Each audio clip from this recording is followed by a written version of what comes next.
What are you focusing on?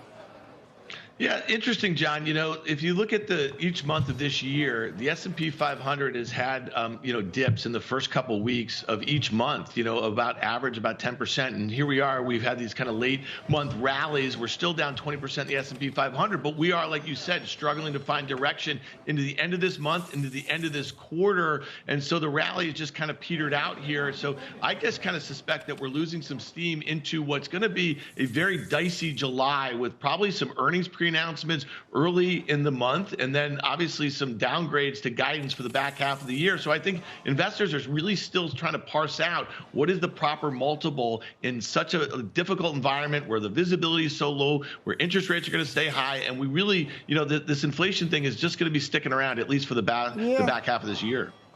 I can't help but wonder. There was this rally, March heading into April, end of the first quarter. Now there's a bit of a rally that we saw June heading into July, though that's faded a bit, finishing up the second quarter. What to make of that, right? What does that say, if anything, pattern-wise about the year or what might be in store the second half?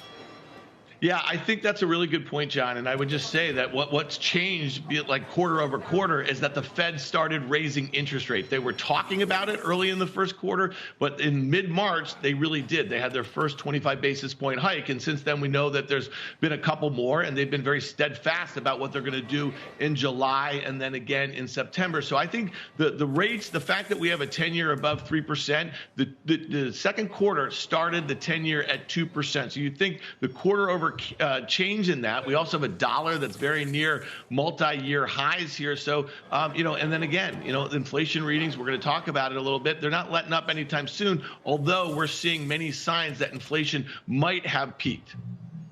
Well, but we've heard that before, too. Dan, hold on. Chip stocks, meanwhile, getting chopped again today. Plunged more than 30% this year. Christina Partsinevelos joins us. Christina, signs then that customers might have bought too many chips, filled up on chips before dinner in the past year? Well, you're talking about inventory levels that seem to be quite high, and there's also concern that manufacturers keep building out new capacity that could lead to a glut of components and possibly risk overcapacity. But you're saying, hey, no, that's a few months out. That's not a problem right now. We are right now starting to see the price of graphic processing units, so those GPUs, they've been decreasing. There's been an improvement in supply chains, and there's been a decrease in demand by gamers and crypto miners. So that's putting some pressure on prices, and it could affect companies like AMD and NVIDIA that create these GPU units. And then you also have the next generation of cards that are just around the corner for both of those companies. And then the second point, too, memory chip prices. That is starting to decline. TrendForce which is one research firm, predicts prices could drop anywhere between 3 and 8% in the third quarter of this year. And that number actually accounts for inflation, so that would hit companies like Micron. And Micron's out with their earnings tomorrow after the bell, and it seems like Wall Street's pretty downbeat on it. So you've got, a cyclical nature for chips. You've got a weakness in the end consumer or user market, like 5G and smartphones. And then the question, where does the spillover happen next? Could it be cloud and enterprise services? B of A today in their no after they downgraded a bunch of stocks seems to think so. Christina, thanks. So, Dan, pricing weakness in GPUs and gaming cards. I mean, how important is that? Because that was the area, right, premium, high margin, that was doing so well for several quarters.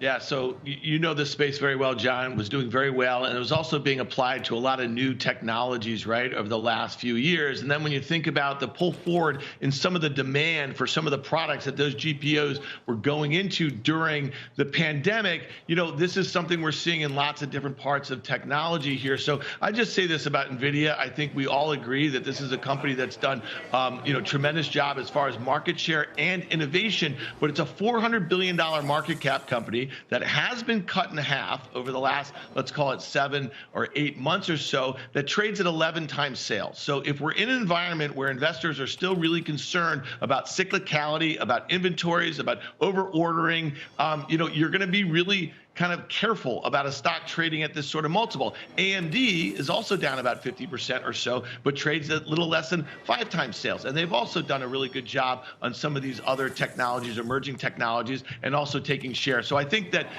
until we get a better read on the back half of the year, I think some of these stocks are going to continue to come under pressure. And the last point I'll make is that B of A, look what they just did with their price targets. I mean, they haven't moved anything in a long time. I suspect you're going to continue to see numbers come down, especially as we get back half of the year guidance from these companies in the next few weeks.